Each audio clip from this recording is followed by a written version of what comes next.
One of the largest forest fires in California's history. We're going to drive right through it today on the Hot Zone.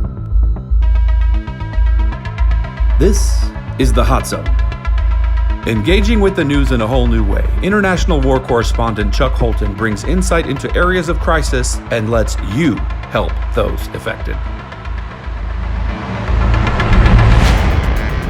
Hey folks, we got a literal hot zone for you today. I'm out in California, just south of Yosemite National Park and kind of east of Fresno, about an hour. And I'm driving through the Sierra National Forest, which is the scene of one of the largest fires in California history. Now, these guys are over here filling up a pumpkin, filling up a big water blivet. The Forest Fire Service is around here, and a total of 1.6 million acres that are burning across California right now. Now, a lot of people are saying that this is due to climate change, what they used to call global warming until it wasn't really warming, and then it was cooling, and then they just called it climate change. But in reality, it's really more due to bad forest management. Now, I'm going to talk about that more in a minute. But first, let me just give you some other numbers from, if you go back to 2017, 2018, they really had pretty good fire seasons. They weren't bad at all. And that we're talking somewhere in the neighborhood of maybe a couple of 100,000 acres total for the whole season in California being burned. And, so this year, right now, we're at 1.6 million acres, and that's a record for sure. The landscape is truly apocalyptic. Millions of acres of forest are burning along the West Coast, the smoke blotting out the sun. Dozens have died, and officials fear that number could go much higher. Here in Yosemite National Park, the normally breathtaking scenery is hidden by a choking layer of smoke and falling ash, and the fire season is only getting started. The Creek Fire in the Sierra National Forest is keeping 1,600 firefighters busy day and night, but considering its size, locals say that's not nearly enough. Larry Kellerhals out of How do you Oakhurst. spell it? Kellerhals. Okay, and how long have you had that place out there, and tell me what happened? I've had it since 2005. I've got 60 acres, mostly surrounded by national forest. My place is grazed off, so I didn't expect it to burn too bad. I probably did turn it black and burned up all the food that was left, and the whole area for miles around burned. And it burned Monday, I believe. So I'm worried about my stock. Hadn't got anything to eat for 4 or 5 days. How many cattle you have? I had 9 head of cattle and 2 horses over there. And you don't know what?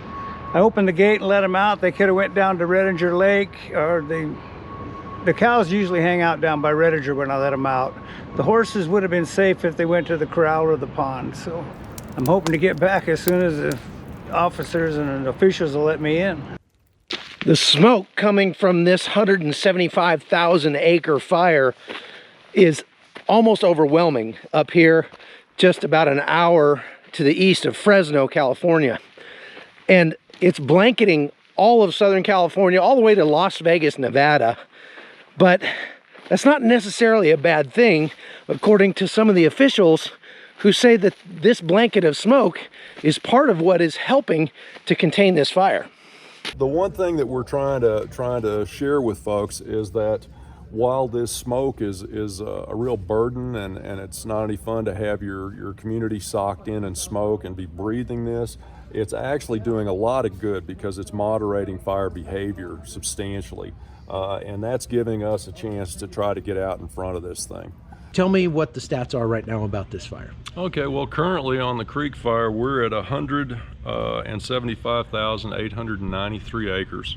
We have 6% containment. That's a very conservative number. There's been a whole lot of good work done, but 6% is what we're stating. Currently, we've got 14,000 structures that are threatened, and we believe that there have been 369 destroyed. What is the strategy for containing this fire? Well, we don't have a single strategy. since this is over such a wide area. The elevation ranges from 4,000 to 7,000 feet above sea level, and the vegetation varies. So there's a customized approach to each section of the fire. Primarily what we're doing, especially coming off of the river, we're down there with bulldozers. We're trying to create a mechanical line to stop the fire. Up near some of the residential structures, we've been cutting line with bulldozers, and then we're burning back to the fire so that it can advance. We're denying it any fuel, and we're doing a whole lot of structure and point protection. What's the biggest risk right now to the people in the area from this? Well, clearly, if the fire were to become active, it could move, and we're trying to prepare everybody for that. We really want folks who are under an advisory notice, a pre-evacuation, to take this opportunity to prepare. I had the opportunity to speak with some folks day before yesterday that had not used their time wisely and ended up having to evacuate. They didn't have the things that they needed, prescriptions, money, important papers, etc.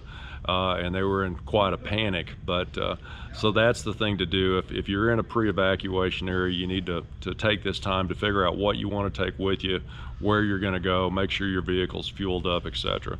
Yeah, that's really good. That's excellent. How long have you been doing this, and how does this compare to other fires that you've worked? I've been doing this for about 10 years. I'm a volunteer firefighter, EMT, so I do structural and wildfire. I've been on some much bigger fires. This one is pretty aggressive. The values at risk, the infrastructure, the homes are certainly substantial, but anymore it seems like the mega fires, as they're called, are more and more common. So I've been on a few of these. This year, they're saying, is just historic. Everybody's talking in superlatives about this year from a fire perspective. What's your take on that? I think it is. It's a pretty dramatic year. I believe in California they've got 25 plus major fires. We've got fires all across the western United States. We're at a preparedness level 5, which means that pretty much all of our resources are spoken for, and that creates a lot of challenges for folks. We've put in orders for multiple hand crews, apparatus, and when those orders go in, they go up to the national level and they have to look at it and determine a priority system. Mm-hmm. Currently, this fire, the Creek Fire, is currently the #1 priority in California. So that helps a little bit as far as getting us resources, but we still don't have nearly as many people as we wish we did. So there's some rumors that there's some people speculating, at least, that some of this might be man-caused or intentionally caused. Is there any information about that? We haven't gotten anything on that. The latest word that we've got from the Forest Service is that it's under investigation. So I haven't gotten any information one way or the other. Okay. The Trump administration has dedicated more than 26,000 personnel to assist, dozens of grants paying for fire suppression and to help rebuild. Tonight our hearts are with all of the communities in the West battling devastating wildfires. I'm going there the day after tomorrow. I'm staying in your state tonight, but I'm going to be going to California. Spoke to the folks in Oregon, Washington. They never had anything like this. My administration is closely coordinating with state and local leaders, and we want to thank the more than 200,000 people that are working on it, and 28,000 firefighters and first responders who courageously and bravely are fighting out there. They are fighting, and it's dangerous. It's dangerous. It's rapidly spreading, hundreds of thousands of acres. But in many places, residents aren't waiting for government help. They're helping each other to try and save their communities. So the other day I put out a call and to have some friends come help me on our property, brush in case the Creek Fire comes this way, because the fire departments are short. And man, I have 12 guys showed up and 4 other guys on the other side cutting line, and it's just amazing. These guys are making the road wider and just making it so if the fire department comes in, they have an easier time to try to stop the fire coming down. Touring the fire zone last week, California Governor Gavin Newsom blamed the carnage on climate change. We have now currently have 5 active fires that are 5 of the most destructive fires over the last, in the history of the state. 5 of the 20 most destructive that are currently being suppressed, which is just remarkable when you consider that. We just came out August, the hottest in recorded history. 19 people have lost their lives in these fires. We anticipate that number may potentially go up as we get back into areas that have been ravaged by flame, and obviously smoke begins to clear. 3,900 plus structures have been destroyed. Many more structures we anticipate we will learn about over the course of the next days and weeks. We're in the midst of a climate emergency. We're in the midst of a climate crisis. We are experiencing weather conditions the likes of which we've never experienced in our lifetime. If you do not believe in science, I hope you believe in observed evidence. But some firefighters say it has more to do with bad policy. The forests are just unhealthy. They've been progressively becoming unhealthy throughout my career, because when I first started, we used to do logging, which helped thin out the forest, and I guess political pressure from environmentalists, they stopped the logging. But the consequences of that is the forests are all overstocked now. So you just can't go outside if you see a fire in your mountain community and think you're going to stop it with a few local people. They're growing too large too fast. President Trump agrees and is visiting affected areas Monday. But you know, it is about forest management. Please remember the words, very simple. Forest management, please remember. Despite the massive response from state and federal governments, the fires continue to rage out of control, and residents here are continuing to pray for the best and prepare for the worst. Chaos. It's, there was a fire coming, and so, started doing things to keep the fire from being here. We stretched garden hoses up onto the roof so we could put out spot fires. We got garden hoses up on the roof of that building over there. And then you get to a point where it's just moonscape. Like it's gray, like all the pictures of the moon, and it's just gone. And then another 100 feet, 200 feet, and there's this house. It's perfect. There's a car in front of it. It's perfect. And you can see where the firefighters did the hard fight, because there's like a straight, perfect line where they said no more. Can't go any further. Firefighters have just been amazing. I've been a firefighter for about 34 years now. Wildland mostly, and I've seen a lot of wildfires, but I haven't seen any fires like this that have been so widespread up and down throughout the state. We've got over 900 fires that have sparked just in the last few weeks in the state of California. Close to 16,000 firefighters currently out on the lines, 15,600 or so out in the lines working these fires. We've been on the phone with governors from all over the country. We now have 93 engines from 8+ states and National Guard support from additional states. Tragically, we lost the life of a young firefighter yesterday from Oregon. I know when you see these images, you're filled with stress and pain, and you're anxious about your own future, your own connection to your community, this state, our nation, the world more broadly, because you feel like we've lost something forever. I want folks to know,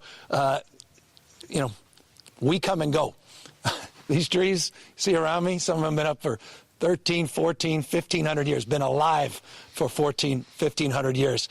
They have scars that make this fire look modest in comparison, and yet they're still standing. We are getting ready in advance of the fire that may or may not come this way, but we're doing the hazard reduction that we need to do to fortify the community here and make it safe. And they're doing a good job of it so far. We're well organized, but like I said, I haven't seen any fires like this in a long time. Folks, if you like the reporting that you see on the Hot Zone, I mean, look, I'm traveling to hot spots all around the world and bringing you the news on the ground, the truth as I see it being there. And not only that, but we're able to help a lot of people who are affected by some of these disasters. So would you consider just subscribing? Go over to patreon.com/hotzone and subscribe. It's $3 a month, and that'll really help encourage me to keep doing this and fund this endeavor so that I can keep traveling, we can keep helping people, and you can become a part of the news by making the news better for people that are affected by these kinds of crises. Thanks for watching. I'll talk to you later. The Hot Zone is produced by Amy Holton and Livefire Media. Copyright 2019.